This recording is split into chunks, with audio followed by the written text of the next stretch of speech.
Good morning সবাইকে। তো চলো আজকে আমি রেডি হচ্ছি পুজো দিতে যাওয়ার জন্যে। তো এবার মেকআপটা করে নেওয়া যাক। আমি এখানে ইউজ করছি জয়ের ময়শ্চারাইজার। এটা শীতের জন্যে খুব ভালো। ময়শ্চারাইজারটা ভালো করে অ্যাপ্লাই করে নেওয়ার পর আমি ইউজ করছি রেনের বলিউড ফিল্টার প্রাইমার। এটা পোর্সগুলোকে পুরো ব্লার করে দেয় আর মেকআপটা অনেকটা লং লাস্টিং হয়। তোমরা যারা ইউজ করোনি একবার ইউজ করে দেখতে পারো এই প্রাইমারটা। তো এটা ভালো করে ইউজ করে নেওয়ার পর আমি ইউজ করছি ল্যাকমির ফাউন্ডেশন 925। এখানে আমার শেড হচ্ছে C100। তোমাদের স্কিন টোন অনুযায়ী তোমরা ইউজ করবে। তারপর সেট করে নেওয়ার জন্য আমি ইউজ করছি নাইকার কম্প্যাক্ট পাউডার।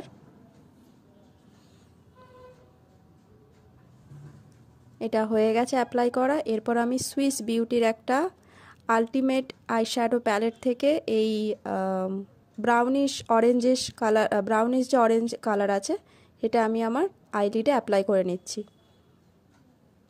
বেশি না, অল্প করেই করব। আর খুব হেভি মেকআপ আমার ভালো লাগে না। এটা করা হয়ে গেছে। এরপর আমি ল্যাকমির আইকনিক কাজল অ্যাপ্লাই করে নিলাম। এরপর আমি মাস্কারার জন্য ইউজ করছি মেবলিন কলোসাল মাস্কারা। এটাও খুব ভালো, ল্যাশটাকে খুব ভালোভাবে কার্ল করে, কোনো আইল্যাশের দরকার হয় না। আর এরপর আমি ইউজ করছি মার্সের ব্লাশ। এখান থেকে একটা পিঙ্ক কালার ইউজ করে নেব। ব্লাশ বা কন্ট্যুর খুব একটা বেশি ইউজ করি না, ও মোটামুটি। আর এইখানে এই হচ্ছে আমার পতিদেব, যার নাম তোমরা চ্যানেলে দেখো শুভ অ্যান্ড মনীষাস ওয়ার্ল্ড। আমি মনীষা, এটা হচ্ছে শুভ। এখানে আমি হাইলাইটারের জন্য ইউজ করছি ওয়েট অ্যান্ড ওয়াইল্ড হাইলাইটার। শেডটার নাম আমি ভুলে গেছি, পরে বলে দেব।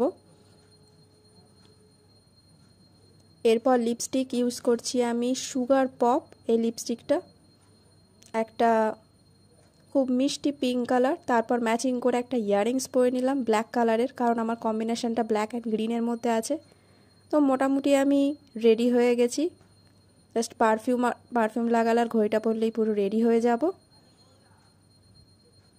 যারা নতুন তারা প্লিজ আমার চ্যানেলটা সাবস্ক্রাইব করো, ভালো লাগলে লাইক করো, পাশে থেকো। তোমরা যদি পাশে না থাকো তাহলে তো আমি এগোতে পারবো না। তো সবাইকে পাশে থাকার জন্য অনুরোধ করছি। এই হচ্ছে আমার ফাইনাল লুক। চলো টাটা, বাই বাই।